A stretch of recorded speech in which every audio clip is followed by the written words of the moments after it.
Amid the golden sands of ancient Persia, long before his name echoed across the battlefields of Greece and became synonymous with ambition and power, Xerxes was born, the son of the mighty King Darius I and Queen Atossa, granddaughter of Cyrus the Great, the founder of the empire. His birth occurred during a period in which the Persian Empire already stretched across vast lands, embracing endless deserts, rugged mountains, and cities pulsing with wealth. The Persian court vibrated with splendor, and every birth of the dynasty was surrounded by religious rites, for it was believed that the children of kings carried within themselves the spark of divine will. Xerxes came into the world surrounded by omens, and priests recorded in sacred scrolls that the destiny of that prince would be marked by glory and by challenges capable of shaking the earth. From the earliest days of his life, the palace where Xerxes grew up was much more than a place of luxury. It was a silent school where every detail taught discipline and greatness. The corridors were adorned with high reliefs of warriors, royal hunts, and processions of conquered peoples, reminding the young heir that Persia was not merely a kingdom, but an entire world under the command of his family. Fountains of scented water, colorful mosaics, and exotic gardens with plants brought from distant lands formed part of the daily scenery of the young prince, creating in his mind a clear vision that he was part of something colossal. The murals not only decorated the walls, but narrated stories of conquests and of a lineage destined to expand the horizons of humanity under the Persian standard. His mother, Atossa, was a central figure in his formation during his early years. A woman of firm personality and sharp political mind, she educated him not only in the etiquette of the palace, but also in the sense of mission that a king must carry. While many queens lived relegated to the silence of the harem, Atossa exercised great influence at court, being a close advisor to Darius and an intellectual reference.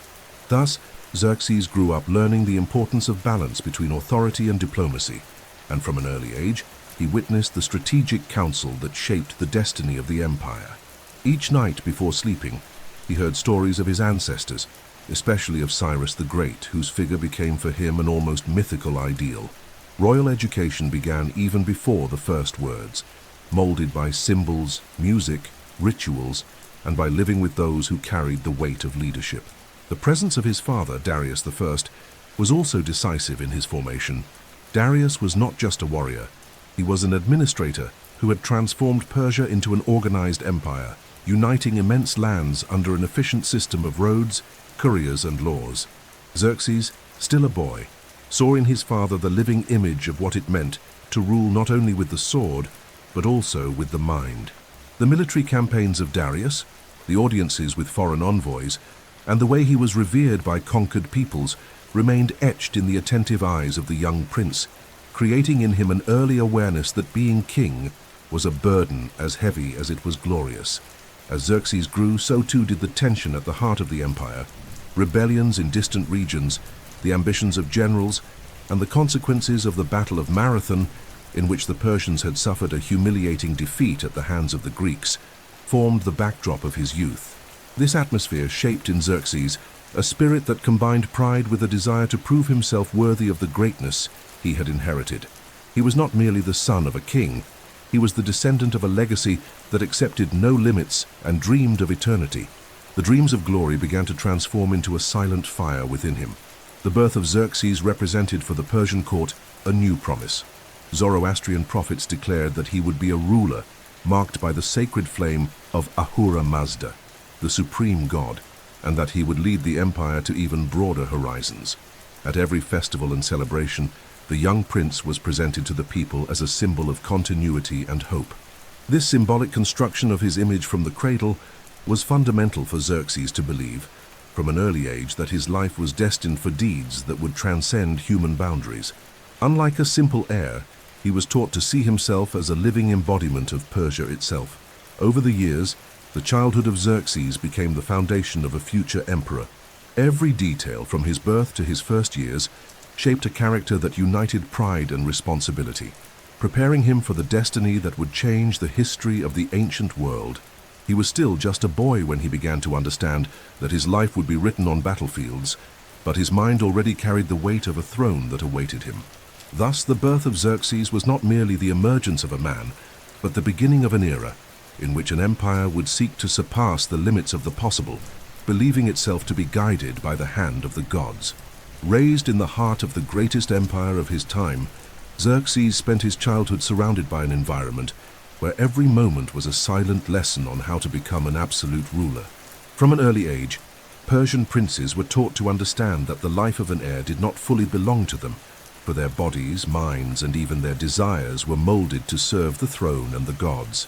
Thus, Xerxes' education began long before he ever held a sword. It began in marble corridors, in the words of wise men, in the stories of great kings whispered softly by nurses, and in the watchful eyes of tutors who never allowed him to forget his condition as the chosen one. In the first years of his life, his formation was guided by masters responsible for developing his physical abilities. The Persian ideal demanded that a prince be strong, resilient, and prepared for war. Life within the palace, though filled with luxury, did not spare the heirs from a strict regimen of exercises. At dawn, while the sun barely touched the tops of the Persian mountains, young Xerxes was already taken to run in wide courtyards, training his stamina and discipline. The bow and arrow became constant companions of his childhood, for in Persian tradition, a man of worth had to master the arts of horsemanship and archery. It was not enough to rule with words. A king had to be able to protect his people with his own hands. Over time, physical training was combined with intellectual education. Masters from the most diverse regions of the empire, Babylonians, Medes, Elamites, Egyptians, brought with them knowledge as varied as it was sophisticated. This blend of cultures shaped in Xerxes a broad and refined understanding, giving him contact with multiple languages, different writing systems, and philosophies about governance and war. During this period, he learned to read and interpret the sacred scrolls of Zoroastrianism, understanding that every decision of a king had to be in harmony with the cosmic order known as Asher, which guided the world according to the priest's vision. Music and poetry were considered essential in the formation of a ruler. Xerxes listened to melodies played by musicians from all over the empire who performed with stringed, wind, and percussion instruments, bringing sounds as diverse as the landscapes of Persia. Poets recited heroic deeds of his ancestors, and every verse was a reminder that his family's history was built with blood and courage. Alongside this artistic education, he learned to be patient, for a ruler could not be impulsive nor be guided by mere passions. He had to understand the essence of each situation before acting. Another essential aspect of the prince's education was his exposure to justice and diplomacy. From a very young age, Xerxes began to watch, hidden behind silk curtains, the judgments presided over by his father or by counselors. These public hearings, where subjects from different peoples brought their grievances to the court, were a true school about human nature. He learned to listen to arguments, to recognize when lies were hidden behind words, and to appreciate the importance of offering solutions that balanced the law with the need to maintain the loyalty of the conquered provinces. Through these experiences, his mind was trained not only to lead, but to understand that an empire of such size could only survive through the skillful management of internal conflicts. As Xerxes grew, his military training became more intense. He learned to ride horses with excellence, to handle spears and swords, and to command small groups of young warriors in exercises simulating battles. The young prince learned to read the terrain, observe the winds, and notice signs of the enemy. This strategic training began early because, for the Persians, a leader's strength was measured as much by his skill with weapons as by his ability to anticipate movements. Each lesson received on the training field prepared him for a future where the command of armies would be inevitable. At the same time, there was constant religious and moral instruction. Zoroastrian priests spoke to him about the duality of good and evil, about the forces that moved the universe, and about the responsibility that would fall upon his shoulders once he inherited the crown. To them, a king was not merely a ruler, he was the manifestation of divine order on earth. This teaching profoundly marked young Xerxes, shaping a conviction that would later make him believe that his will was aligned with that of the gods themselves. This complete education, physical, intellectual, artistic, moral, and military, was the foundation that transformed the prince into someone prepared to command not only a kingdom, but a territory so vast and diverse that it would become known as the greatest empire the ancient world had ever seen. By the end of his adolescence, Xerxes was already seen by members of the court as a natural-born leader, someone who carried not only the royal lineage, but also the confidence of the gods. He was ready to assume the role that would forever change the history of the world. When Xerxes' youth had been shaped by the weight of tradition, he already carried on his shoulders the silent expectation that one day he would be called to command what seemed to have no limits, the vast Persian Empire. The opportunity came far too soon, driven by the death of the great King Darius I, a ruler who had taken Persia to the height of its power and organized territories that stretched from Egypt to the frontiers of India. The death of a king was always a critical moment, and the corridors of Susa and Persepolis became an invisible field of intrigues where every step, every word, and every glance were measured, for the choice of the new king would determine the fate of millions of subjects. The transition of power was never merely political. It was a ritual filled with meaning, where the balance of the empire could be shattered by a single mistake. The choice of Xerxes was not made solely because of his direct lineage as the son of Darius, but for an even stronger reason. His mother was a tosser, daughter of Cyrus the Great, founder of the empire. This made him the most legitimate heir, carrying in his blood the perfect fusion of the two greatest figures in Persian history. Even so, there were disputes. Older brothers, born before Darius married a tosser, coveted the throne. They had military experience and influence among some generals, but Persian tradition recognized not only a man's strength, but also the legitimacy of his birth, and in that aspect, Xerxes possessed a weight no one could equal. The imposing and strategic figure of his mother played a crucial role. A tosser, experienced in the game of power, ensured that the voices that might oppose her son were silenced or persuaded to support his coronation. The coronation ceremony in 486 before Christ was one of the most magnificent events of the entire ancient world. The royal roads brought caravans from all regions of the empire to Persepolis, carrying tributes and gifts from peoples who came from the fertile lands of Mesopotamia to the arid borders of Egypt. Jewels, gold, precious stones, and fine fabrics composed a scene that impressed even the most seasoned veterans of the court. The great hall of the palace was filled with aromatic incense and chants from magi and priests who invoked Ahura Mazda, the supreme god, so that his light would illuminate the new king. At that moment, Xerxes presented himself not as a mere successor, but as the living continuity of an empire believed to be blessed by the heavens. From the very first moment as king, Xerxes showed that his reign would not be marked merely by maintaining what had been conquered, but by a far broader vision. He saw the throne as an almost divine mission, inherited not only by the will of his father, but by the very strength of the gods. The speech he gave after being crowned made that ambition clear: to restore the honor wounded at the Battle of Marathon and to expand the frontiers even further, until no human limit dared to challenge the power of Persia. The message was received with applause, but also with a certain fear. Among some of the counselors, there was a sense that such determination could lead to great yet risky decisions.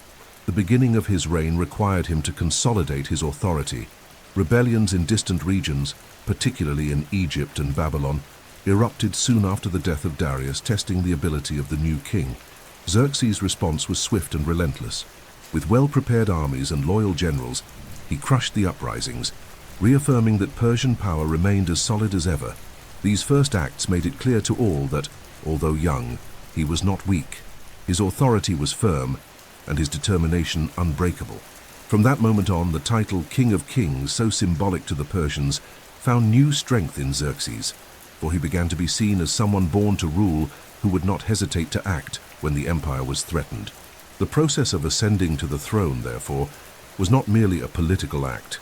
It was the transformation of a prince prepared since childhood into an absolute leader who, from that point on, would govern millions of people of different cultures, languages, and religions. The throne room was no longer a place of silent observation for Xerxes. Now it was his territory, and from there he would issue commands that would make the ancient world tremble. And in his mind, an objective was already becoming increasingly clear: to avenge the humiliation the Greeks had inflicted upon his father, and to turn Persia into an empire upon which the sun would never set. When Xerxes finally secured his throne after crushing rebellions and asserting his authority, he inherited not only a crown, but also the largest empire humanity had ever seen up to that point. The Persian Empire under his rule was not a mere stretch of conquered lands.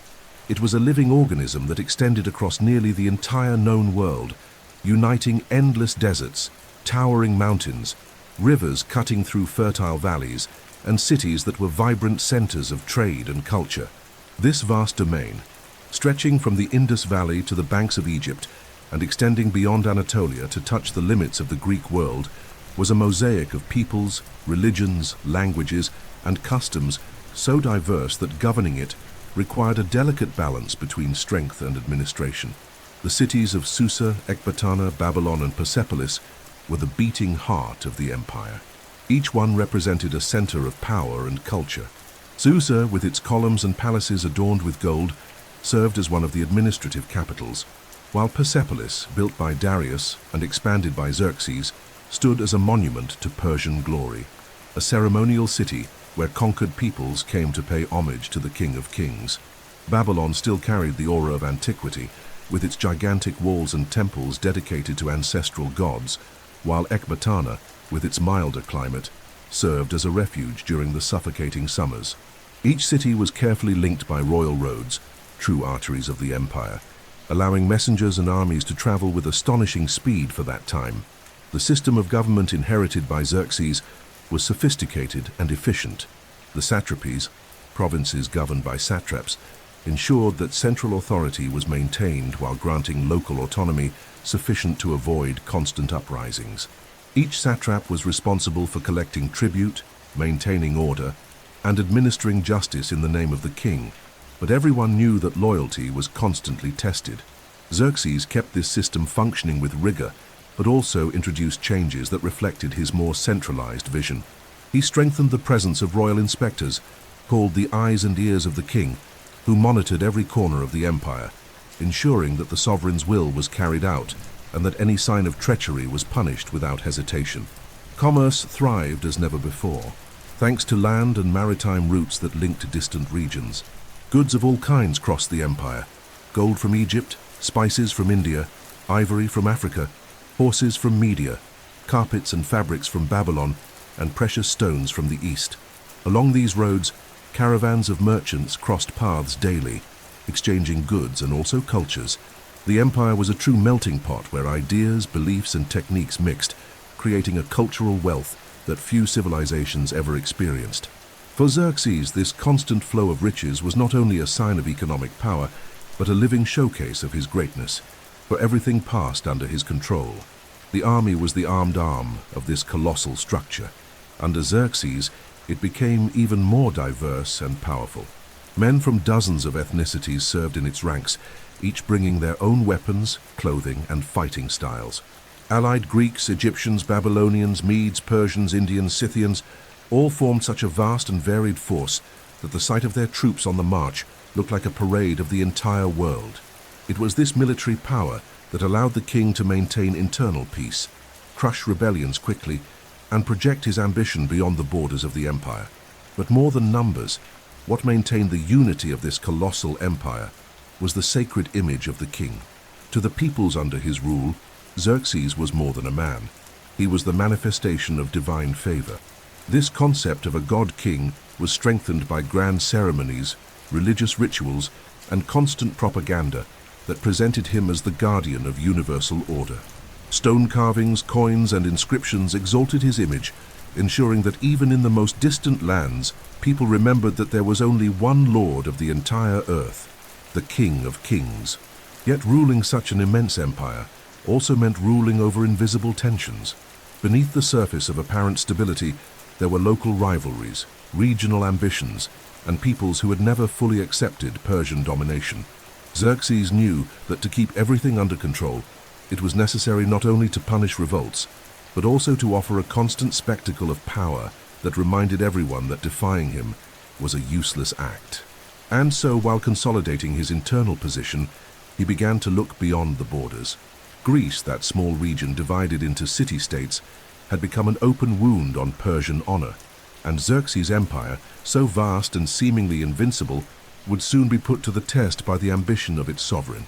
At the heart of Xerxes' thoughts and decisions lay something much deeper than military strategies and political projects: the Zoroastrian religion, the official faith of the Persian Empire, which shaped the way kings saw themselves and the world. For the Persians, to rule was not merely a human act, it was a sacred mission. The order of the universe, called Asha, depended on the chosen kings of Ahura Mazda, the supreme god, to maintain justice, balance, and harmony among men.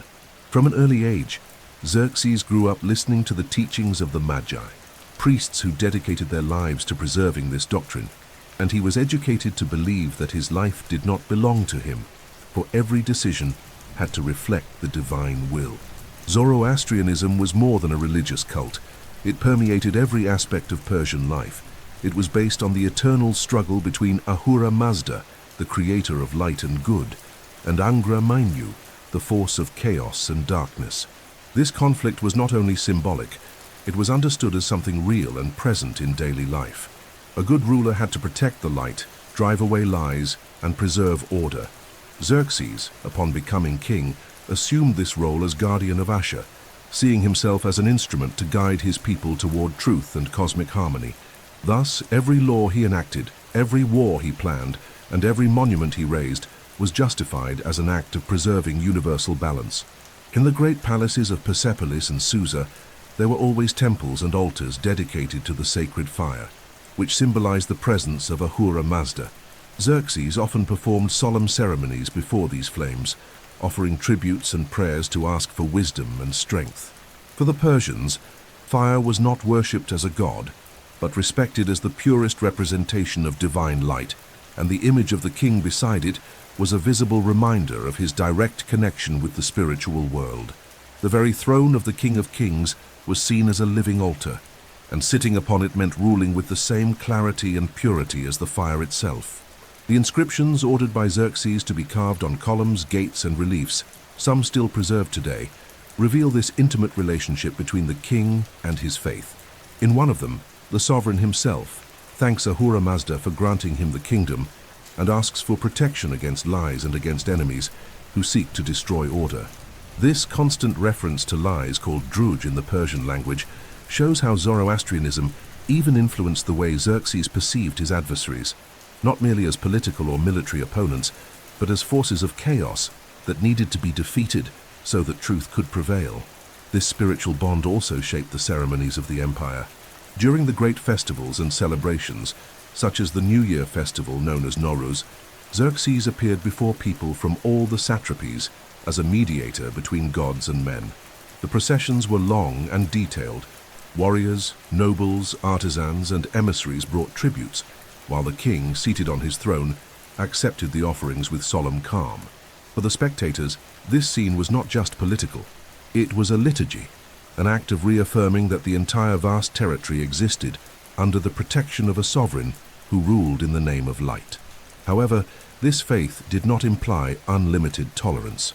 Zoroastrianism, although it did not seek to impose its religion on conquered peoples, demanded respect for the established order.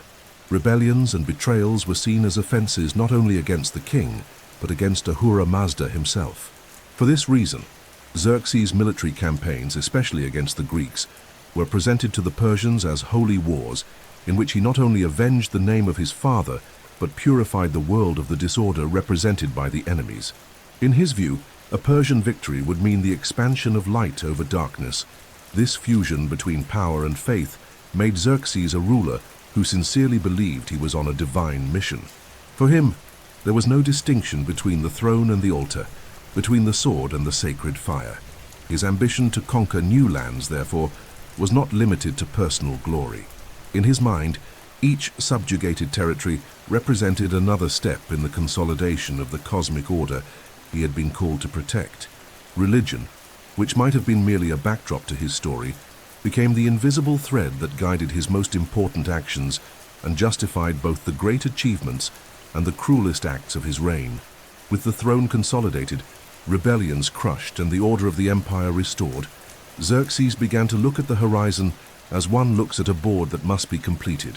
From the very beginning of his reign, a deep feeling guided him, the conviction that his mission on earth was far greater than simply ruling. He believed that he had been born to expand Persia to a level never before seen, turning his name into a synonym for absolute power. This desire to go beyond, which to many might seem like mere pride, in Xerxes became almost an obsession, fed daily by his faith, by the memories of his father, and by the incessant whispers of past victories. Thus his reign began to take shape, not just as a period of governance, but as a project of domination that he himself considered inevitable. In the depths of Xerxes' heart, there burned two flames with the same intensity, one to consolidate the divine image of his reign, and another to repair the open wound in Persian honor caused by the defeat at the Battle of Marathon, when his father Darius, despite commanding the greatest army in the world, was stopped by the Greeks. This episode not only humiliated Persia before the known world, but also left a personal mark on Xerxes, who had grown up hearing about this setback and about the need to avenge the blood and pride of his dynasty. That defeat was not seen only as a military failure.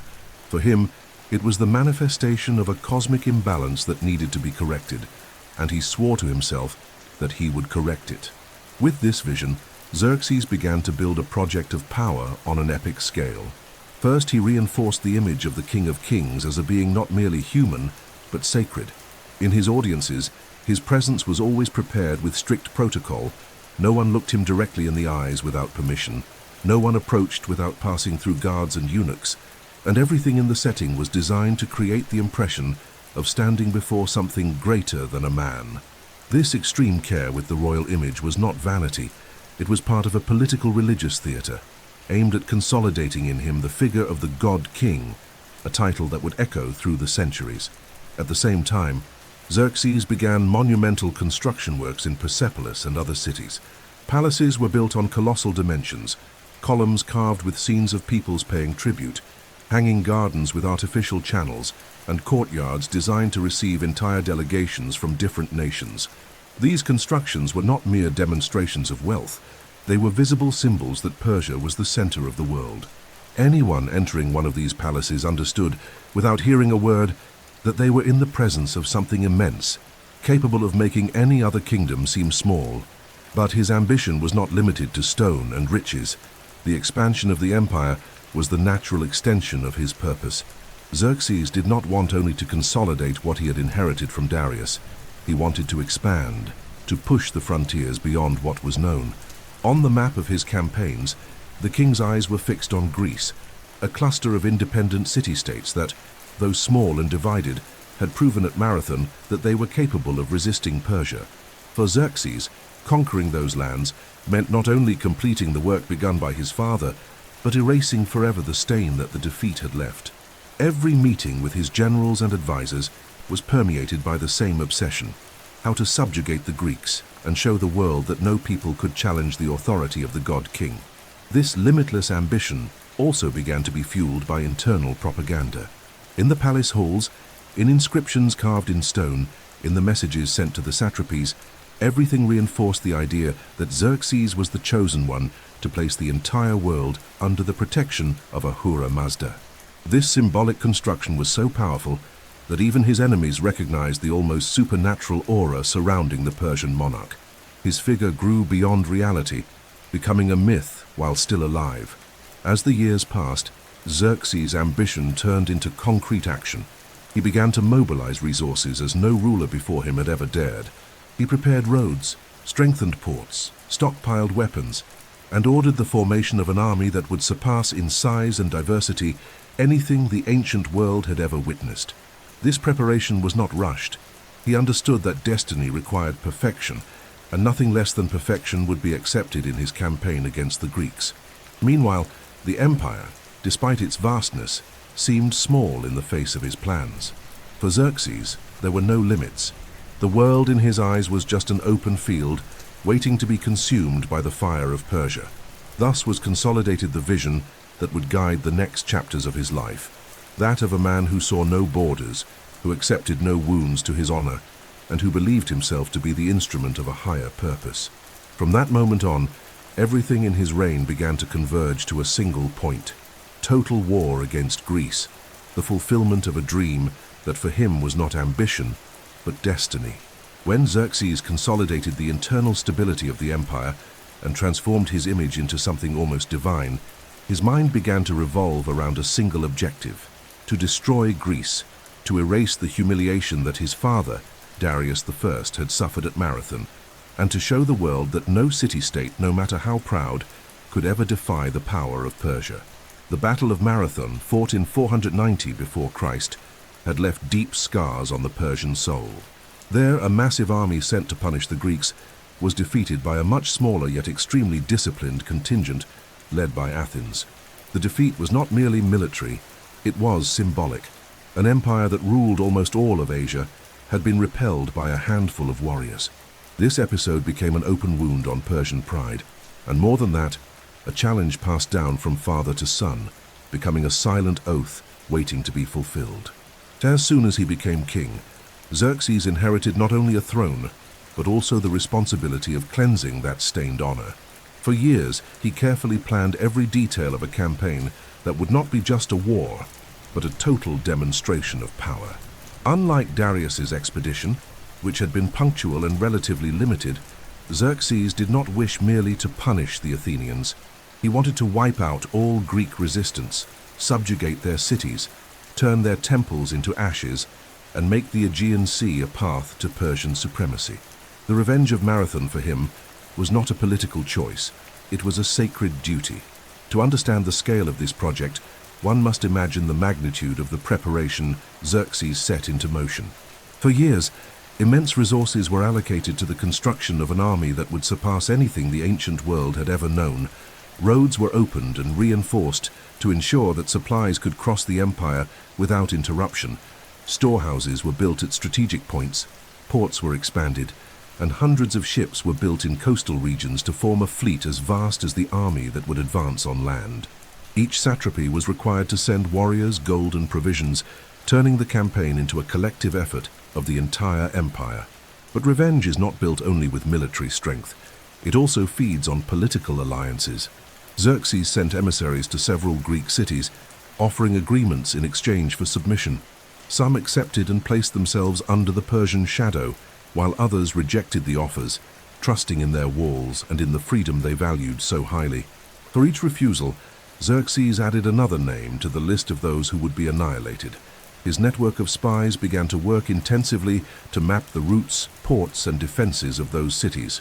Greece was a small territory, but full of traps, and he did not intend to repeat the mistakes of the past. In the halls of Persepolis, while architects expanded the splendor of the city, generals and strategists devised detailed plans for the invasion. It was a campaign that would require total mobilization. At the same time, priests reinforced the narrative that this war was a crusade for divine order, a correction of the imbalance the Greeks had caused by defying Persia. This vision transformed the conflict into something far greater than a territorial dispute. It was a clash between the order represented by the King of Kings and the insolence of peoples who considered themselves free. This religious propaganda helped maintain the cohesion of such a diverse army, formed by men of different origins, but united under the banner of the god king. The revenge of Marathon, however, was not limited to restoring honor. Xerxes also saw in the conquest of Greece a strategic opportunity. To dominate that region would mean controlling vital trade routes in the Mediterranean and opening the way for future expansions into the heart of Europe. He understood that Athens and Sparta, despite being rivals, represented a danger if they remained independent.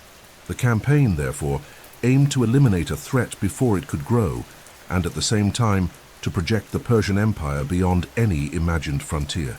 Inside the palace, this preparation did not go unnoticed by the eyes of the courtiers. Messengers came and went incessantly, bringing news from distant regions, working day and night to fulfill the king's demands. The empire, like a gigantic machine, began to move slowly toward Greece. Xerxes, seated on his throne, knew that each tribute sent, each weapon forged, and each soldier trained brought him closer to the moment when vengeance would finally be achieved.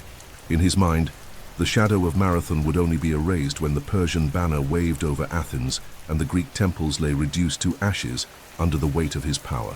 When vengeance ceased to be merely a desire and became a concrete plan, Xerxes began one of the largest military mobilizations in ancient history. Nothing in the world at that time could be compared to what was being prepared in the cities, ports, training grounds and roads of the Persian Empire. The preparation to invade Greece was a feat of engineering, logistics, and organization so immense that by itself it would already become legendary. With each passing year, new orders left the palace of Persepolis, and the colossal machine of the empire began to move with even greater intensity, as if the entire world was being directed toward a single purpose: to bring Xerxes' forces to the heart of Greece. To understand this preparation, it is necessary to imagine a territory so vast that it united completely different peoples and cultures, all summoned to contribute. The most distant satrapies sent resources. From India came oxen, gold and ivory. From Egypt, wheat, papyrus and wood for ships. From Lydia and Phoenicia, entire ships were built to form the greatest fleet that had ever sailed. The royal roads, those very same roads built and strengthened by Darius, now became unending traffic routes. Columns of soldiers, caravans carrying provisions, engineers, and specialized workers in bridges and construction. It was as if every corner of the empire was alive, pulsing to a single rhythm, answering the call of the god king. The army began to take shape in proportions never before seen. Xerxes not only summoned Persian warriors, but ordered the participation of all the peoples under his rule. This resulted in an impressive diversity. Men with long spears and light shields from Anatolia, archers from Media, Scythian horsemen, Babylonian spearmen, Egyptian infantry, Indian warriors with powerful bows, Ethiopian men with decorated spears, Libyans, Arabs, all with different clothing, styles and weapons. When these troops gathered, the army looked like a parade of the entire planet. There was nothing like it. It was the power of the world gathered under the banner of Xerxes. However, to move such a vast number of people and equipment, logistics had to be planned on an unprecedented scale. One of Xerxes' greatest concerns was ensuring that there would be no shortage of food or water during the march. For this reason, supply depots were built in strategic points long before the campaign began. Water sources were identified and reserved for the exclusive use of the army, and canals were prepared in regions where drought could be a problem. For the fleet, ports were reinforced and large transport ships were built, capable of carrying animals, weapons, and provisions. The attention to detail was so meticulous that even the itineraries were planned to avoid troops arriving at the same location on the same day and consuming all the resources too quickly. In addition, Xerxes ordered engineering works that are still impressive today. One of the most daring was the construction of a bridge of boats to cross the Hellespont Strait, linking Asia to Europe. This crossing was crucial so that the enormous army could pass without relying solely on ships. Phoenician and Egyptian engineers worked side by side, binding hundreds of ships with thick ropes, creating a floating path that defied nature itself. This bridge would become one of the most famous marks of the invasion, a symbol of the determination and boldness of the god king. During these years of preparation, Xerxes' palace became a nerve center of decisions. Advisors, generals, and engineers met day and night to refine details. Messengers traveled in all directions, carrying orders and bringing reports. With each step taken, the sense that something monumental was about to happen grew stronger, and at the center of it all was Xerxes, patient, but with eyes that reflected the urgency to see his plan accomplished. He knew he could not fail. His destiny, his honor, and the very name of Persia were at stake. When the time finally came to begin the march, the ground trembled under the weight of that army. From Egypt to the frontiers of India, all eyes were turned toward this undertaking. The preparation was complete, and now more than ever Greece seemed small before the gigantic shadow that was moving toward it. For the Persians, the entire world was about to witness the absolute power of the greatest empire of its time. For the Greeks, it was the announcement that the greatest storm they had ever faced was approaching. When Xerxes began his march toward Greece, the world witnessed the formation of an army whose size seemed to defy the limits of human imagination. Never before in the history of known civilizations had such a colossal force been gathered for a single purpose. What moved across the land was not just an army.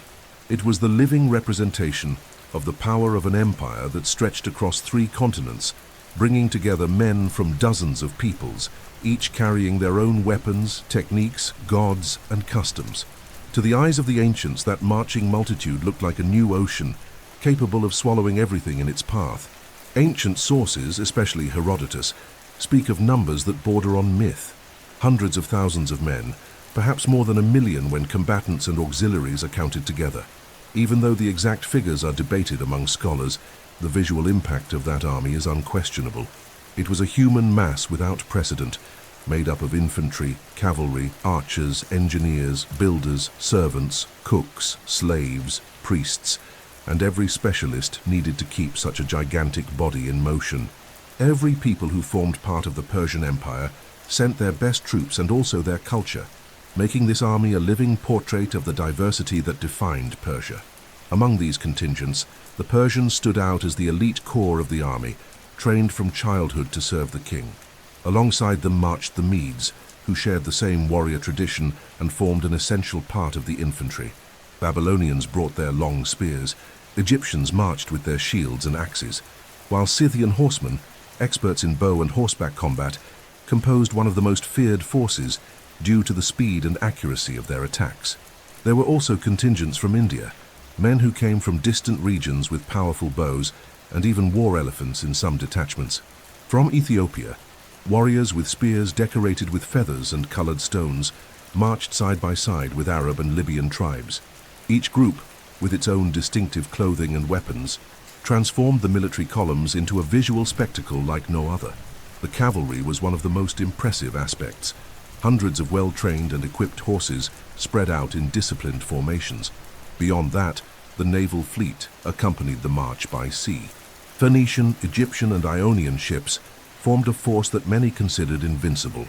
The Persian fleet not only transported supplies, but also ensured that the Greeks could not use the sea to attack their supply lines. Land and sea thus moved as one in a coordinated display that reflected Xerxes' grand vision, an empire capable of dominating all elements. The organization of this army was also astonishing. It was not mere brute strength. Xerxes and his generals divided the troops into smaller units, each with its own commanders and specific roles. Engineers marched with the soldiers to build bridges and roads when needed. Scribes accompanied the march to record everything, and priests performed constant rituals to ensure the blessing of the gods. The Persian army was a living machine, sustained by impeccable logistics. Stores of food, water, and weapons had been prepared in advance along the route, ensuring that even in hostile territory, nothing would be lacking. This precision turned the mobilization into something as ordered as a clock. The psychological impact of this advance was devastating. Entire cities trembled at the rumors of the multitudes approaching. The Greeks, still divided among themselves, looked at this force with astonishment. In comparison, their ranks were small, almost insignificant. It was as if a giant was moving against a handful of warriors who dared to resist. Xerxes knew this and counted on fear as a weapon. For him, even before the first battle, his very presence was meant to break the enemy's morale. This colossal mobilization was personally overseen by the god king. Xerxes did not hide behind his generals. He marched at the front, appearing in public, making it clear that he was not a distant monarch, but a commander who led with his own eyes. His tall figure, his richly adorned garments, and the aura of someone considered chosen by the gods made him a living symbol for his troops. Every soldier knew he was fighting for something much greater than mere territory. They fought for the glory of Persia and for the honor of a king who believed he was fulfilling a divine mission. Thus, this army was not just a group of armed men. It was a declaration to the world that nothing could stop Xerxes' will. The sound of war drums, the gleam of spears under the sun, the colorful banners representing each conquered people, and the collective roar of hundreds of thousands of voices were like a storm slowly approaching, bringing with it the promise of destruction for those who dared to resist. When the colossal war machine of Xerxes reached the shores of the Hellespont Strait, nature itself became the last obstacle between the largest army in the world and the lands of Europe. This narrow passage, separating Asia from Europe, was a logistical challenge of gigantic proportions. Transporting hundreds of thousands of men, horses, weapons, and supplies by ship would be slow and risky. For a man like Xerxes, who believed that the gods had granted him the right to rule the entire world, to depend on the whims of the sea was unacceptable. The solution demanded ingenuity, discipline, and the audacity that had already become the mark of his reign. To build a bridge of boats across the water, turning the sea into a solid road for the greatest invasion ever planned. Engineers from Phoenicia and Egypt worked day and night to create the crossing. Hundreds of ships were positioned side by side, tied together with enormous and heavy cables that stretched from one shore to the other, anchored deeply to withstand the currents.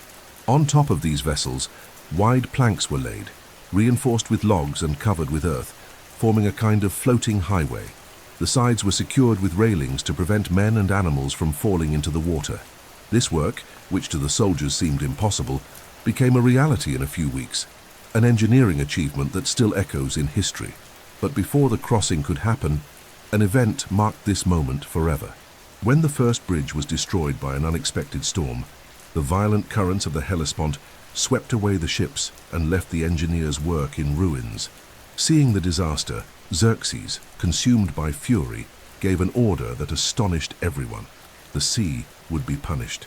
In a symbolic ritual, soldiers were sent to whip the waters with chains, and messengers cast words of curse upon the strait, as if it were an enemy that had to be subdued. This act, filled with theatricality and pride, reinforced the belief that even nature must bow before the will of the god-king. To the Persians, this episode was not madness, but a clear demonstration of authority. To the Greeks, it became a legend, a symbol of the invaders' arrogance. After that, the engineers started the work again, this time with even more caution. When the new bridge was finally completed, the scene that followed was one of the most impressive ever recorded in history. In meticulous order, the army began to cross the strait. For days and nights, men and animals marched across that floating road. The first to cross were the elite Persian troops, followed by the Medes, Babylonians, Egyptians, Indians, and all the other contingents. Behind them came the war chariots, wagons loaded with supplies, and the tents that would form the camps. The cavalry crossed in perfect formation, while the fleet's ships sailed alongside, guarding the operation. The noise was deafening. Heavy footsteps on the planks shouted commands in different tongues, the neighing of horses and the beat of drums. The bridge itself shook under the weight of an entire world in motion. The crossing was not just a military feat. To those who witnessed it, it seemed like a divine spectacle. Watching the Persian army calmly crossing a stretch of sea gave the impression that the gods themselves had built a road over the waters for their chosen one. And so when the last line of soldiers set foot on the European shore, Xerxes stopped, looked back, and saw what he had accomplished. An army coming from the heart of Asia now stood ready to march upon Greece. He had united lands, peoples, and cultures in a demonstration of power so astonishing that, from that moment on, the invasion was no longer just a war, but a symbol of how human will could impose itself even over geography. This episode, the crossing of the Hellespont, became a landmark of his reign. It was the moment when war ceased to be a distant plan and became irreversibly real. The sea, tamed by Persian ingenuity and determination, was left behind. From then on, every step would bring the god-king and his multitude of warriors closer to the confrontation that would define the fate of the Mediterranean and the very idea of freedom for the peoples of Greece. As soon as the last ranks of the gigantic Persian army crossed the bridges of the Hellespont and set foot on European soil, Xerxes' campaign ceased to be a logistical movement and transformed into open war. The crossing of the strait was more than an act of transportation. It was a declaration that the god-king had crossed the symbolic border that separated Asia from the West, bringing with him the strength of the greatest empire in the world to subdue cities that until then had never seen anything of such magnitude. From that moment on, the Persian advance moved with a steady and relentless rhythm, spreading terror wherever it passed. The Persian army advanced along Thrace and Macedonia, regions that had, to some extent, already fallen under Persian influence after previous campaigns. There, Xerxes encountered little resistance. Local kings, understanding the futility of direct confrontation, preferred to swear loyalty, send tributes, and act as guides, ensuring a clear path for the marching horde. The troops moved along wide roads, built specifically to withstand the traffic of so many people, and any city that opposed them was seized and destroyed without mercy. Persian propaganda was clear. Submission meant survival. Resistance meant annihilation. It was in Thessaly that Xerxes' strength began to show itself more explicitly. The cities of the region, frightened by the approach of hundreds of thousands of warriors, chose not to resist. and accepted Persian presence, offering supplies and passage. This act of submission, even if temporary, strengthened in the Persian army a growing sense of invincibility. Xerxes' strategy was simple: spare those who surrendered and completely destroy those who dared to raise arms against him. This implacable logic not only saved resources but also spread fear across the entire Greek territory. However, not all Greeks were willing to bow. Some smaller cities, confident in their walls and mountainous terrain, attempted to resist. The result was devastating. Sieges were quickly formed, siege engines were assembled, and in a few days the defenses fell. Walls were torn down, gates burned, and the fate of the inhabitants became a silent warning to all others. Xerxes made sure these scenes were visible and discussed among neighboring peoples, turning destruction into a psychological weapon. Fires lit up the night, and during the day, columns of smoke marked the advance of the empire as if the very earth were surrendering. The Persian advance was not just a movement of soldiers, it was a calculated spectacle. The army marched in strict order, always accompanied by the fleet at sea, which sailed parallel to the coast, ensuring a constant supply of provisions and preventing any Greek attempt to attack by sea. This perfect combination of land and sea created a feeling of a permanent siege. For the Greeks, there was no escape. If they fled along the coast, they faced the Persian fleet. If they retreated inland, they were overtaken by the endless columns of men. With each conquered city, Greek morale was tested. Entire villages were abandoned by their inhabitants, who preferred to flee to the mountains rather than face the enemy's arrival. The elderly, too weak to flee, stayed behind, watching the solemn entry of the Persians. Xerxes, on some occasions, ordered that these survivors be spared, as he understood that the fear they carried would be more useful than their deaths. This gesture, which might appear to be mercy, was in reality part of a cold strategy, to allow the very sight of what the empire was capable of doing to spread like a silent poison to the cities still free.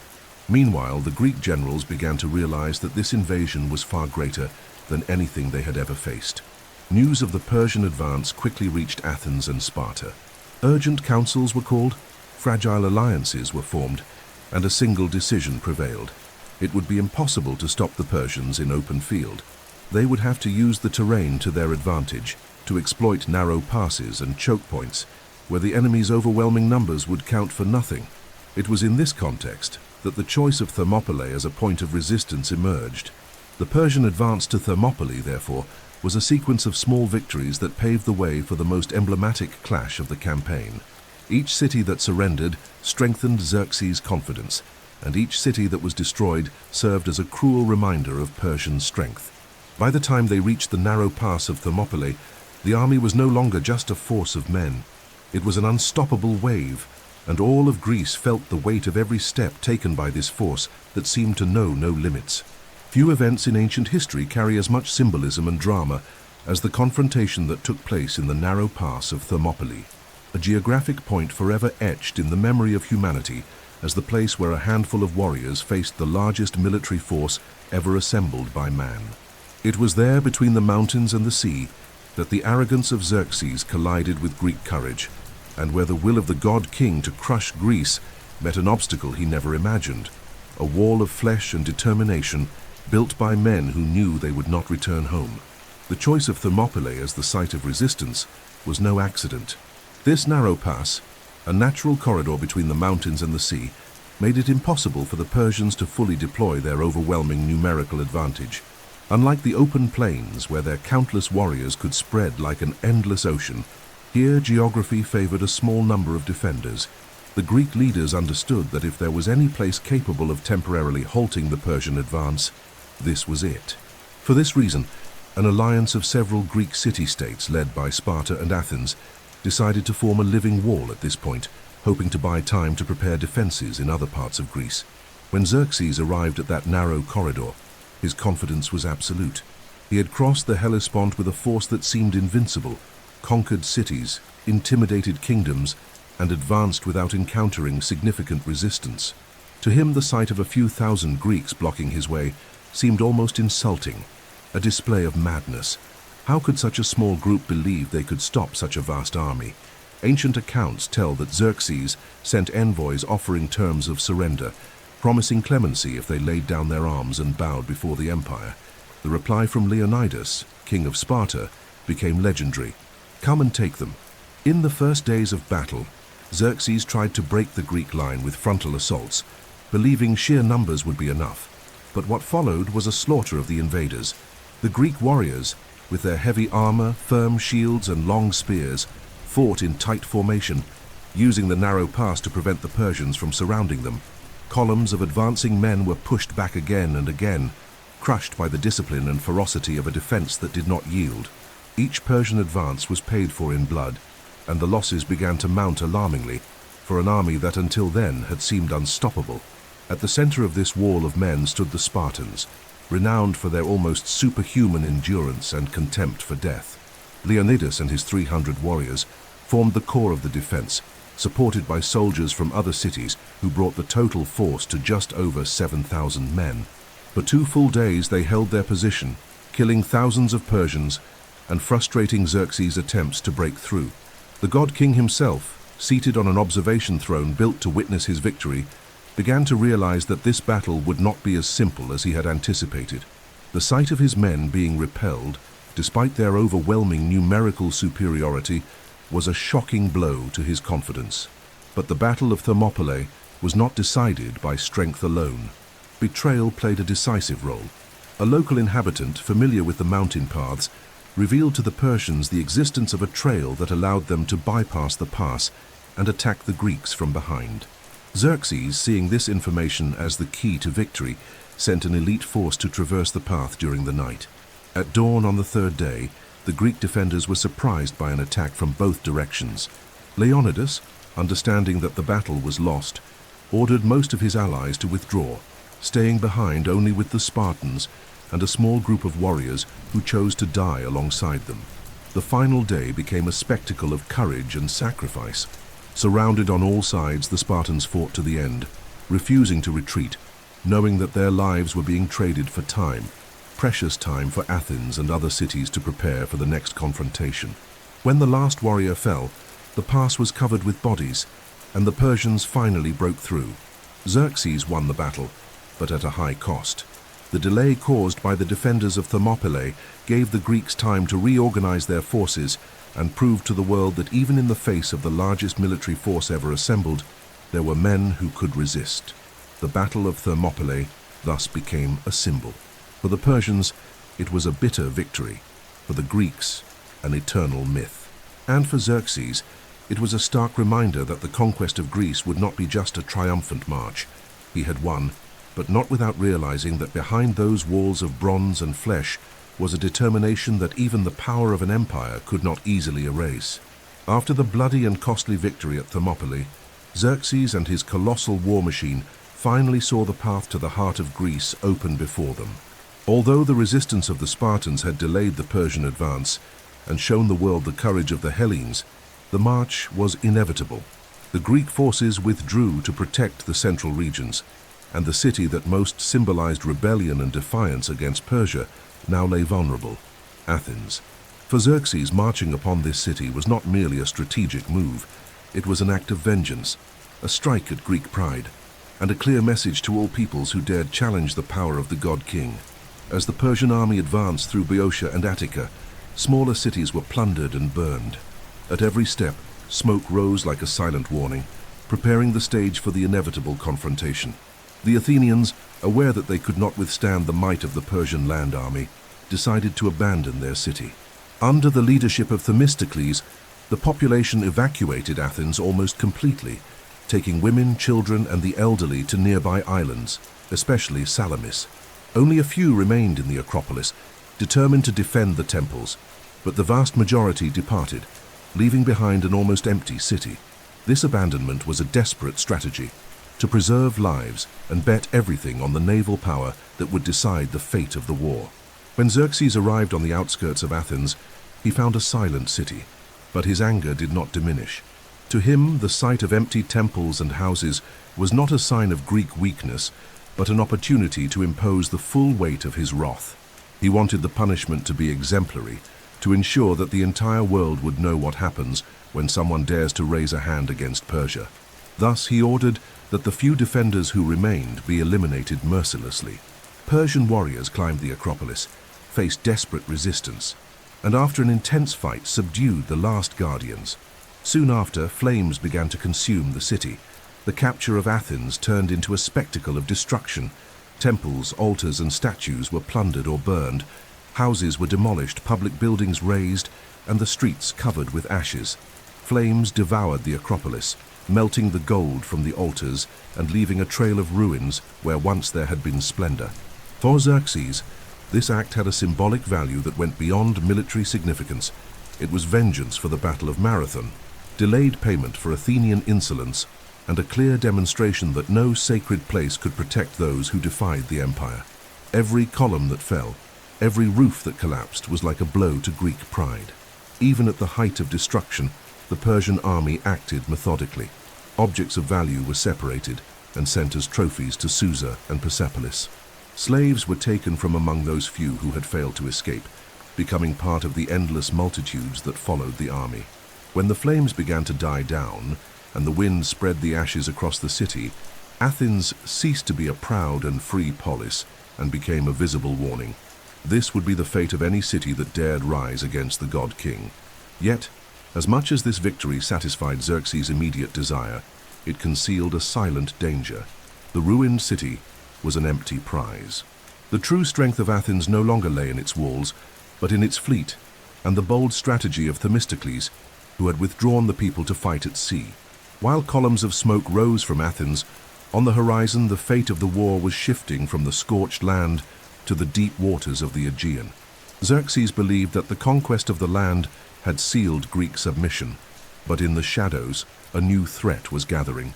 The capture of Athens, therefore, was an immediate triumph, a spectacle of power that echoed throughout the ancient world, but at the same time planted the seed of the next great battle. The city in ashes seemed to be the final proof that nothing could stop the Persian advance. Yet the war was far from over. For if on land the Greeks had been forced to retreat, at sea the balance of power would be different, and Xerxes' arrogance would soon face a new challenge that would put his entire empire to the test. After seeing Athens in flames and staring at the smoldering ruins that seemed to seal the final humiliation of the Greeks, Xerxes believed he was one step away from turning all of Greece into part of his empire. However, while the ashes of the city were carried away by the wind, the true spirit of the Athenians had moved to the sea. The Greek fleet, under the cunning leadership of Themistocles, had gathered in the narrow waters near the island of Salamis, preparing for a decisive confrontation. And it would be there, not on land, that the future of the war would be decided. Xerxes, confident after his victories on land, was about to face a battle in a realm he did not dominate, the narrow sea, full of treacherous rocks, where sheer numbers did not guarantee victory. The Persian fleet was massive, made up of hundreds of ships built in different regions of the empire, Phoenician, Egyptian, Ionian, and others, each bringing its own techniques and combat styles. They formed a wooden wall that stretched as far as the eye could see. Xerxes believed that this naval force, as immense as his land army, would easily crush any Greek resistance. The strategy seemed simple: trap the Greeks in the strait and destroy them all at once. To display confidence, the god-king ordered a golden throne to be built on a high point along the coast, from where he himself would watch what he believed would be yet another triumph. Themistocles' plan, however, was audacious. Knowing Xerxes' pride and impatience, he spread rumors that the Greeks were divided, and that many planned to abandon the fight and flee. This message reached the Persians as if it were an opportunity sent by the gods. Xerxes, convinced that victory would be swift and effortless, ordered his fleet to block all exits during the night, believing he would prevent any escape attempt. What he did not realize was that he was stepping right into the trap. By dawn, the Persian ships were inside the narrow Strait of Salamis, a tight space where they could not spread out and where numerical superiority turned into confusion. As the first rays of sunlight illuminated the waters, the Greek fleet advanced in disciplined formation. The Greek ships were smaller and more agile, built to fight in narrow waters, using their reinforced prows to ram and sink enemy vessels. The clash was brutal. The Persian galleys, much larger and more numerous, began to get in each other's way, blocking one another. The morning winds and local currents made maneuvering even more difficult for them. Amid the chaos, The Greeks seized every opening, attacking swiftly, retreating, striking, and sinking ships that had no room to react. From his golden throne, Xerxes watched in horror as the battle descended into chaos. What he expected to be a Greek massacre turned into a Persian nightmare. Ship after ship was destroyed, and the losses mounted. Even the Phoenicians, famed as experienced sailors, found themselves trapped, unable to use their skills. The voices of commanders were drowned out by the screams of men falling into the sea, and soon the discipline of the Persian fleet collapsed. The once calm water filled with wreckage, bodies, and floating weapons. The naval battle of Salamis was more than a military clash. It was a lesson in strategy and cunning. While the Persians relied solely on numbers and brute force, the Greeks relied on their knowledge of the terrain, discipline, and courage. In just a few hours, the fleet that seemed invincible suffered such a devastating blow that it would never fully recover. Xerxes' pride was wounded beyond repair, and his campaign began to turn into a logistical nightmare. Without control of the sea, supply lines became fragile, and the great land advance lost much of its foundation. When the battle ended, the waters were covered with fragments of wood and corpses, and the Persian fleet, which had set out to destroy the Greeks, fled in disarray. Xerxes, furious and incredulous, was forced to face the reality that Greece would not be conquered by sheer military weight. The war, which had seemed all but decided after the fall of Athens, now became uncertain. The destruction of his fleet at Salamis forced the god king to make a difficult decision: remain in hostile territory with dwindling supplies or retreat to regroup his forces. And so, faced with what he had never expected, Xerxes tasted for the first time the bitter flavor of defeat. The Battle of Salamis was a turning point in history. It showed the world that courage and intelligence could challenge a colossal empire. For the Greeks, it was a cry for survival. For the Persians, a blow that shook the foundations of their dream of conquering Europe. And for Xerxes, it was the first crack in his image of invincibility, a cruel reminder that even the greatest army cannot escape a perfect trap. The defeat at Salamis broke a fundamental link in the mighty mechanism Xerxes had set in motion to conquer Greece. Without the fleet, his campaign, which depended on supplies brought by sea, became vulnerable. The destruction of the ships not only meant a material loss, but also struck deeply at the morale of an army that until then had believed it marched under absolute invincibility. In the silence that followed that battle, Xerxes, for the first time, faced a reality he had never experienced, that his will alone was not enough to bend the entire world. The god king remained in Greece for some time after the defeat, attempting to reorganize the troops and find alternatives to continue the war. But with each passing day it became clearer that his position was becoming more and more unsustainable. Without naval supremacy, his supply lines were threatened, and the prospect of facing a harsh winter in hostile territory, surrounded by enemies who knew every mountain, every valley, and every source of water, could turn the campaign into an even greater disaster. For someone with his strategic vision, retreat was wiser than persisting in a risk that could consume the empire. Thus, even with frustration burning in his chest, Xerxes made the decision to return to Persia. The return was slow, marked by a heavy silence and a bitter feeling that contrasted with the grandeur of the march into Greece. The same route that once pulsed with the confidence of inevitable victory was now filled with a weary army, carrying the memory of Athens in ruins and the shame of a lost fleet. To maintain a Persian presence in Greece, Xerxes left behind a contingent of troops under the command of Mardonius, one of his most experienced generals, with the mission to try to reverse the situation and, if possible, conquer at least part of the territory. But he himself, with the core of the army, returned to Asia Minor, crossing the Hellespont once again, this time without the celebrations that had marked his triumphant entrance into Europe. During this long march back, the soldiers witnessed a change in the king's demeanor. Xerxes, who until then had seemed almost like an untouchable divinity, now walked with a darker, harder, and more silent gaze. There were no speeches, no passionate outbursts.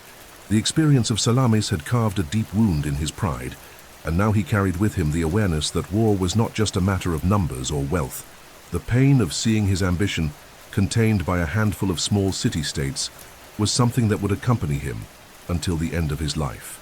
Upon returning to Persia, Xerxes once again found the safety and luxury of his palaces. However, The grandeur of the columns of Persepolis and Susa no longer seemed the same.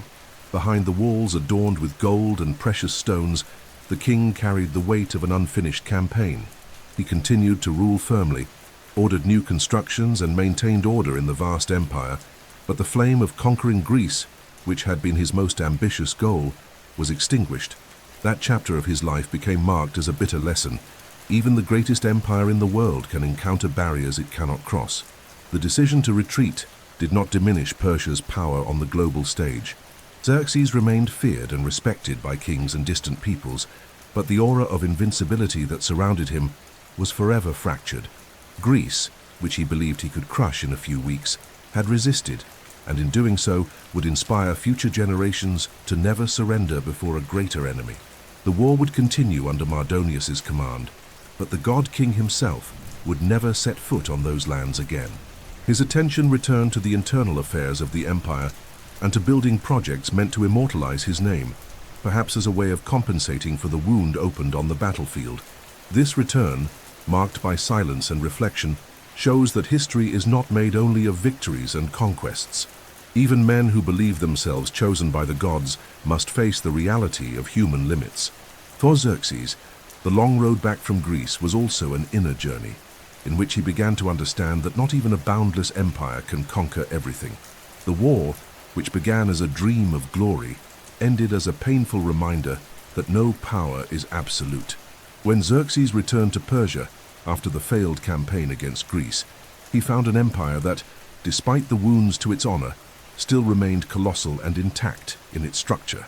The naval defeat at Salamis and the containment of his land advance did not destroy Persian power, but they forced the god king to redefine the course of his reign. From that moment on, the energy that had once been directed outward toward expansion turned inward, and Xerxes' grandeur found a new way to express itself, through monumental construction and the strengthening of central power. Persia, after the war, entered a period in which diplomacy regained a central role. Xerxes, aware that the war against the Greeks had revealed limits that even the greatest force in the world could not surpass, chose to consolidate what he already possessed rather than risk new devastating campaigns. Under his command, the satrapies received strict orders to increase the collection of tribute, ensure political stability, and quickly suppress any sign of revolt. This period of internal reorganization restored a sense of security to the empire and caused the royal roads and trade routes to once again pulse with the everyday life of the empire. It was during this time that Xerxes immersed himself in the project of transforming Persian cities into eternal symbols of the empire's glory. Persepolis, in particular, became the focus of his architectural ambition. If before it was an important city, now it became the most impressive ceremonial center of all antiquity. The king ordered the construction of even larger palaces, terraces with majestic stairways, carved reliefs depicting processions of peoples bringing tribute, and halls so vast that they seemed built to host the entire known world. Materials came from all regions of the empire: cedars from Lebanon, marble from Anatolia, precious stones from India, and gold from Egypt. The result was a visual spectacle that made any visitor understand without a single word the greatness of the King of Kings. During this period, Xerxes also encouraged large infrastructure works. Canals were deepened, dikes were built, and roads were repaired, ensuring that even the most distant corners of the empire were connected. This administrative efficiency kept the imperial machine running with precision, ensuring that markets remained supplied and wealth continued to flow to the main cities. Trade, fueled by stability, prospered once again, bringing spices, fabrics, metals, and knowledge from distant lands. Persia, even after a defeat, remained a vital center of exchange and innovation. Despite this internal rebuilding, the trauma of the war against the Greeks remained alive. Xerxes never forgot the audacity of those small city-states and the humiliation he suffered at their hands. This resentment shaped part of his domestic policy, making him more distrustful and more rigid in his control over the provinces. His court became an even more ceremonial and isolated environment.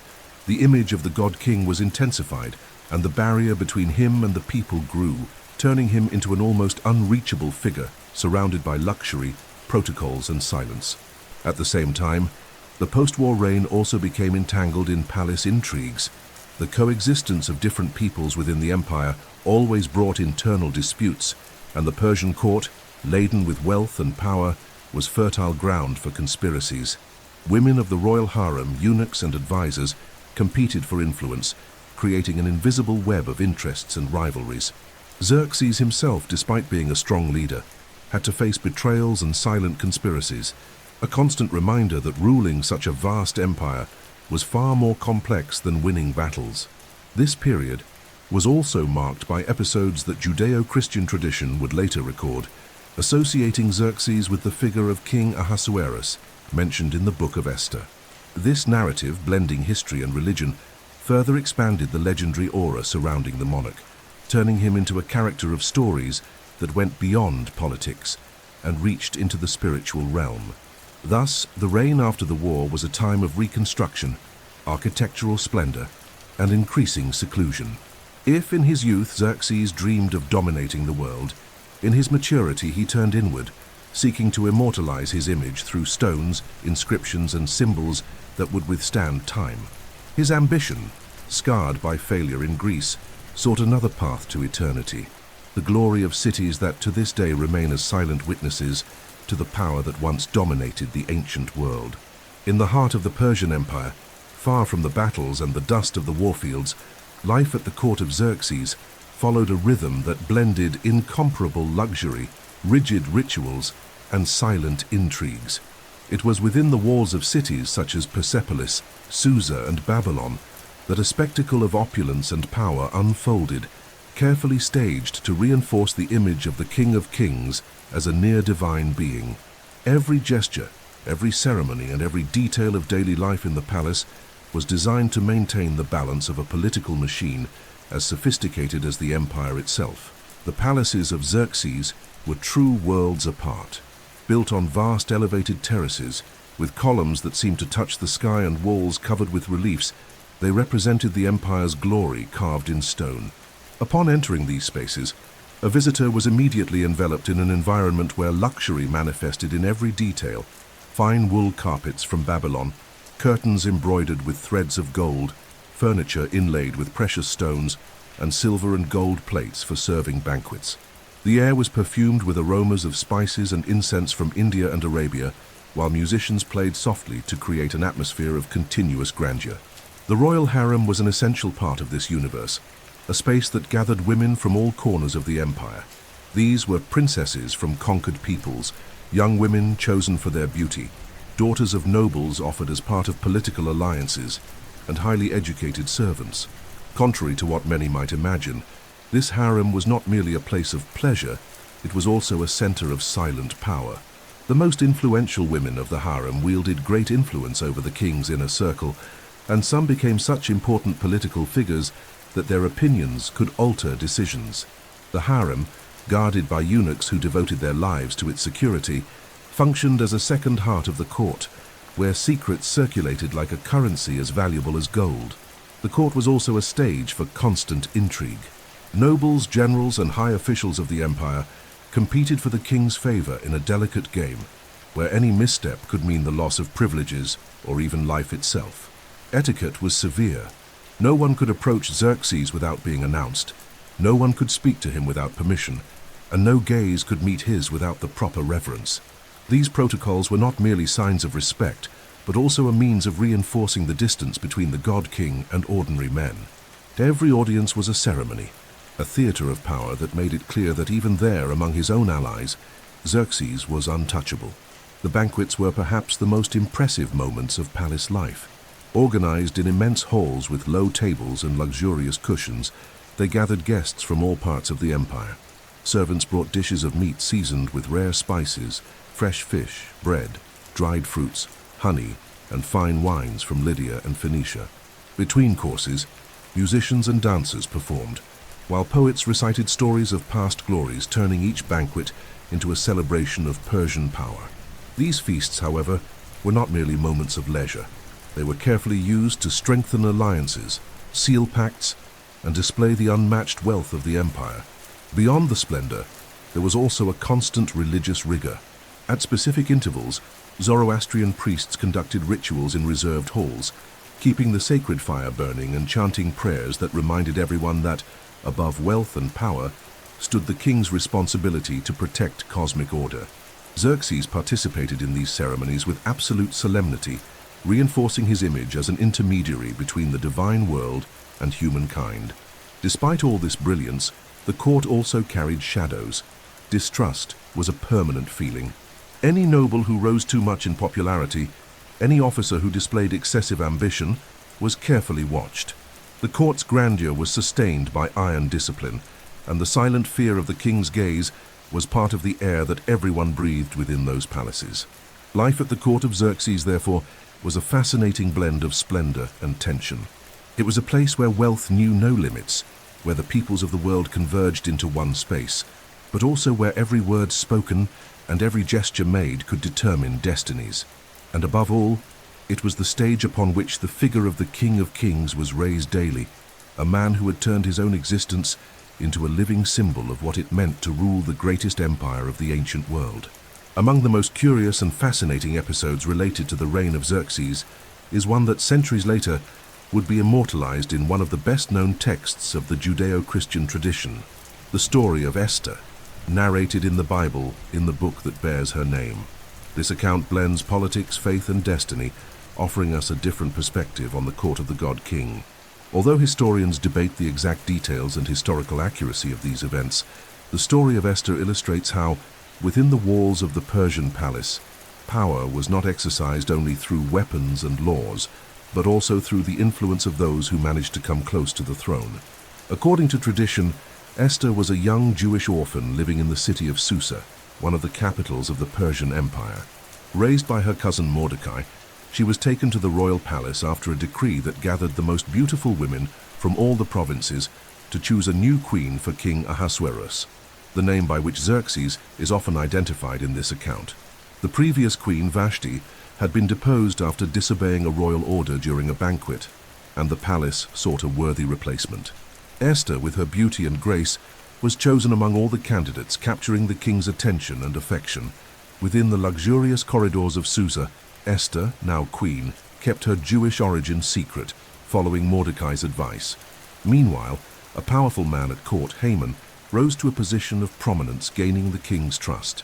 Driven by pride and resentment, Haman began to persecute the Jews of the empire, planning a decree that would allow their annihilation in a single day. The conspiracy seemed unstoppable, as Haman succeeded in obtaining Xerxes' approval to seal the order with the royal seal. Thus, the threat loomed not only over Esther and her family, but over all the Jews scattered throughout the Persian satrapies. It was then that Esther carried out one of the most courageous acts ever recorded in biblical tradition. Even knowing that approaching the king without being summoned could mean death, she presented herself before the throne and, with carefully chosen words and wisdom, revealed her origin and denounced Haman's plan.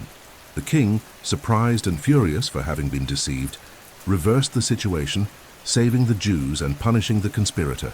This episode made Esther not only a queen, but a heroine for her people, a symbol of courage and faith, and from it was born the Feast of Purim, celebrated to this day. Beyond the religious tradition, this episode reveals important aspects of the Persian court and the reign of Xerxes.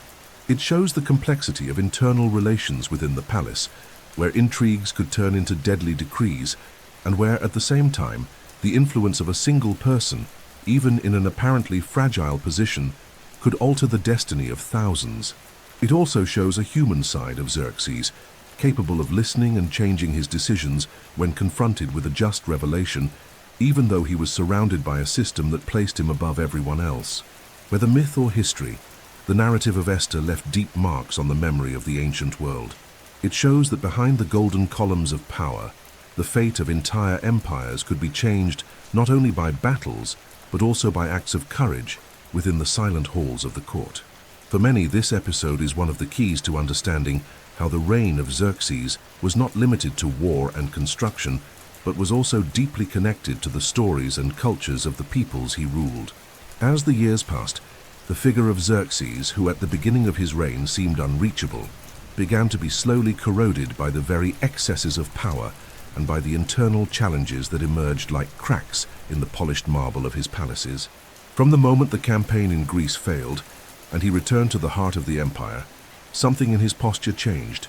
The man who once looked at the world as a territory to be conquered began to look inward, toward the weight of the throne, and toward the invisible threats that accumulated in his shadow. The former glory gave way to a period marked by suspicion, isolation, and the slow erosion of an authority that, although still absolute, no longer possessed the same strength as before.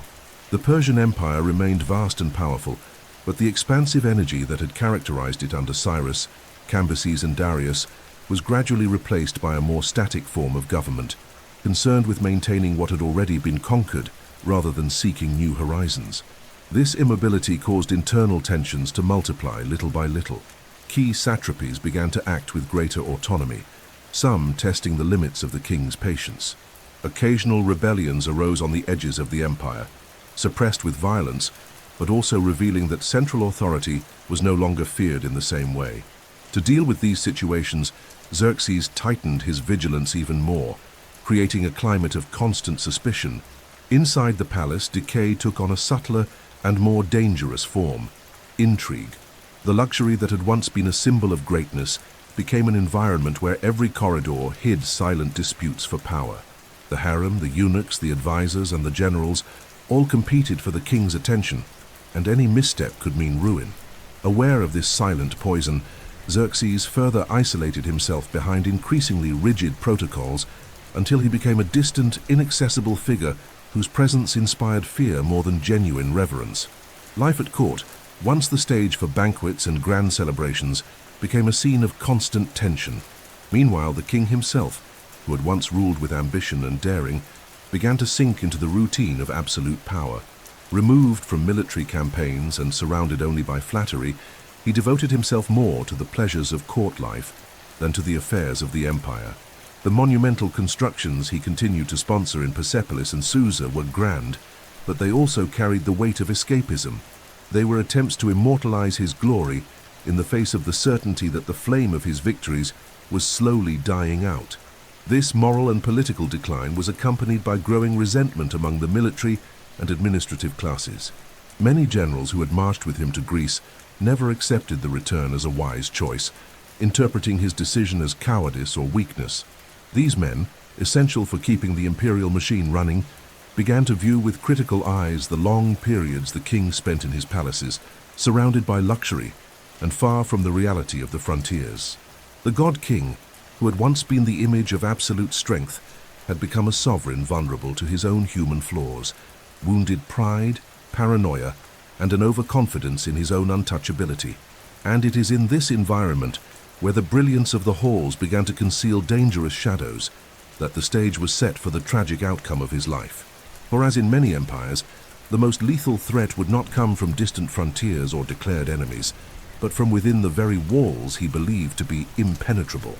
The life of Xerxes, marked by glory and by a power that once seemed without limits, came to an abrupt and silent end, not on a battlefield before rival armies, but in the quiet corridors of the very palace he believed to be inviolable. As the weight of years and defeats began to accumulate, the god-king found himself increasingly isolated, surrounded by invisible enemies. The court, which once vibrated with the pomp of great victories, had become a minefield of ambition and conspiracy. The moral decay of the Persian elite, fueled by luxury and contained resentment, gradually transformed the figure of the monarch from an untouchable symbol into an obstacle for new struggles for power.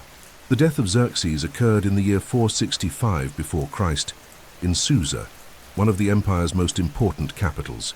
He was assassinated by one of his own trusted officers, Artabanus, the commander of the palace guard. The conspiracy that led to his death was born from an atmosphere of distrust that had grown in the final years of his reign. Artabanus, taking advantage of the king's distance from military decisions and his increasing isolation, organized a carefully planned coup. In the dead of night, the conspirators entered the sovereign's chambers and killed him, brutally ending the life of a man who had once been regarded as a living deity. This act was not merely an assassination. It symbolized the beginning of a new phase of instability at the heart of the Persian Empire. The violent death of a king of kings revealed to the world that behind the luxurious walls, the machinery that supported Persian power was already beginning to weaken. Artabanus attempted for a brief period to take control of the regency, manipulating the young prince Artaxerxes, son of Xerxes, but the conspiracy quickly collapsed amid accusations, internal strife, and bloody retaliation. The throne then passed to Artaxerxes I, who inherited not only the empire, but also the wounds left by his father's reign and by the way it ended. The end of Xerxes closed one of the most remarkable chapters in the history of the Persian Empire. He began his life surrounded by prophecies of greatness, ruled with an ambition that seemed limitless, led the largest army of antiquity against Greece, and built cities and palaces that remain to this day as silent witnesses of his glory. Yet he ended his life as so many kings who believed themselves invincible, a victim of conspiracies and betrayals from those closest to him. His death did not erase his legacy, but left a lasting lesson for all who came after. Even the most powerful of men, surrounded by gold and guards, can be defeated by the fragility of human nature. The god-king, who dreamed of ruling the world, fell by the hand of a subject in his own palace, and this contrast between greatness and fragility turned his story into one of the most impressive and tragic of antiquity. The name of Xerxes, far beyond his reign, crossed centuries and became synonymous with greatness, ambition, and absolute power.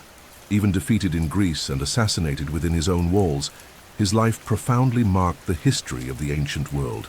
The legacy he left is not only in the monumental palaces and the roads that connected a colossal empire, but also in the cultural and political marks that shaped the relationship between East and West for centuries. Xerxes was more than a king. He became a symbol, a figure who even between history and legend has never ceased to fascinate. Among the most visible legacies of Xerxes is Persian architecture. Under his patronage, cities like Persepolis reached a splendor never seen before. The buildings he ordered, halls with gigantic columns, detailed reliefs showing peoples bringing tributes, monumental staircases, and walls decorated with scenes of glory, were not merely functional works, but declarations of power and eternity. These palaces, even in ruins, still impress those who see them today, a reminder that there was a time when a man tried to carve into stone the image of Persia itself as the center of the world. In the political field, the reign of Xerxes represented the height of the Persian administrative model, created by Darius. Even after defeats, he managed to keep together an empire that gathered dozens of peoples, cultures, and religions. The network of satrapies, the royal roads, and the postal system, tools of government that allowed efficient communication and control, continued to work like a machine that gave unity to the empire. This capacity to govern such a vast territory would later become an inspiration for many other empires that arose afterward, including Alexander the Great, who centuries later admired this organization before conquering it. However, perhaps the deepest legacy of Xerxes lies in the cultural and symbolic field. The Greco-Persian War forever shaped the identity of the Greek peoples, forging a sense of unity in the face of an external threat and creating stories of heroism that would endure for generations. The presence of Xerxes as an antagonist in these episodes transformed him, in the eyes of the West, into an almost mythical character, the arrogant monarch who tried to subdue the world and found resistance where he least expected it. At the same time, for the East, he remained a symbol of Persian glory, a king who pushed the empire to the limits of what was possible and consolidated Persia as the greatest power of its era. The Zoroastrian religion, so present in his reign, also contributed to define how Xerxes governed and how he was seen. For many, he was the personification of the King of Kings, the chosen one of Ahura Mazda, and this association between divine power and political authority left deep marks on the way kings and emperors would present themselves throughout history, even in other cultures. The idea that a ruler is a representative of the gods or stands above men gained strength in part due to the way Xerxes built his image. In collective memory, Xerxes remains a paradoxical figure. He was at the same time a visionary king and a man marked by pride, a leader who dreamed of ruling the world, and a sovereign who met insurmountable limits in the determination of a small but stubborn people. His story teaches that no empire lasts forever, but it also shows how far human ambition can go when fueled by the conviction of having a destiny traced by the gods. Today, when walking among the ruins of Persepolis or reading the accounts of ancient chroniclers, it is still possible to feel the presence of this man who believed he ruled the world. Xerxes, the god king, has never been forgotten because his life became an eternal narrative about glory and downfall, about power and fragility, and about how a single reign can forever change the course of history. Even after death, the name of Xerxes never faded from the fabric of history. It has survived in the stones of the palaces he ordered to be built, in the inscriptions left as testimony to his grand vision, and above all in the collective imagination of the peoples who feared him and those who defied him. The memory of Xerxes was shaped not only by the deeds of his reign, but also by the way he was portrayed by his enemies and admired by his own subjects. And thus, through the centuries, Xerxes ceased to be just a man and became a legend, a symbol that still inhabits the boundary between reality and myth. In Greek accounts, especially in the writings of Herodotus, Xerxes appears as the embodiment of arrogance and excess. For the Greeks, he was the ultimate enemy, the king who believed he could subdue freedom with the strength of numbers, a man who considered himself above even the gods, and who, because of that, deserved to be defeated. Stories about him lashing the sea at the Hellespont, or watching from atop a golden throne as his fleet was destroyed at Salamis, became eternal narratives, repeated generation after generation as a warning against hubris. This depiction, shaped by the Western perspective, turned Xerxes into an almost tragic character, the leader who had everything, but lost at the most crucial moment. In Eastern tradition, however, the memory of Xerxes takes another direction. There he is remembered as a ruler who brought the Persian Empire to the height of its cultural and architectural expression, someone who ensured internal stability and left a material legacy that has endured for millennia. His monumental constructions in Persepolis and Susa, his administrative skill and the greatness of his army made him an example of what it meant to be a king of kings. To this day, tourists and scholars walking among the ruins of these ancient cities can imagine the majesty of Xerxes' court and the magnitude of an empire that once seemed endless. Religion also helped consolidate his image. For Zoroastrians, Xerxes represented the direct link between the world of men and the will of Ahura Mazda. And in Judeo-Christian tradition, he was immortalized under the name Ahasuerus in the Book of Esther, associated with a story of courage and the salvation of an entire people. These different perspectives, coming from diverse traditions, made Xerxes a multifaceted figure, seen at times as a tyrant, at times as a protector, and at times as an instrument of destiny. As the centuries passed, the figure of Xerxes also gained strength in the fields of art and literature. Poets, playwrights, painters, and filmmakers reimagined his life and his battles, sometimes emphasizing his brutality, other times highlighting his grandeur. In popular imagination, he became an archetype, the absolute emperor who seeks to dominate the world, and in doing so, inspires both fear and admiration. This constant presence in texts, on stages, and on screens shows that even after 2.5 millennia, the shadow of Xerxes remains alive. The legend of Xerxes is, at its core, the story of the encounter between ambition and human limits. It tells us how a man, even surrounded by the greatest empire that had ever existed up to that time, discovered that the will to dominate everything can be broken by the courage and cunning of those who defend their own freedom. At the same time, his life shows that, although death destroys bodies and kingdoms, deeds, whether glorious or disastrous, have the power to transcend time. That is why, even today, when speaking of absolute power, the name Xerxes echoes, carrying with it the memory of an empire that once believed it could reach the infinite.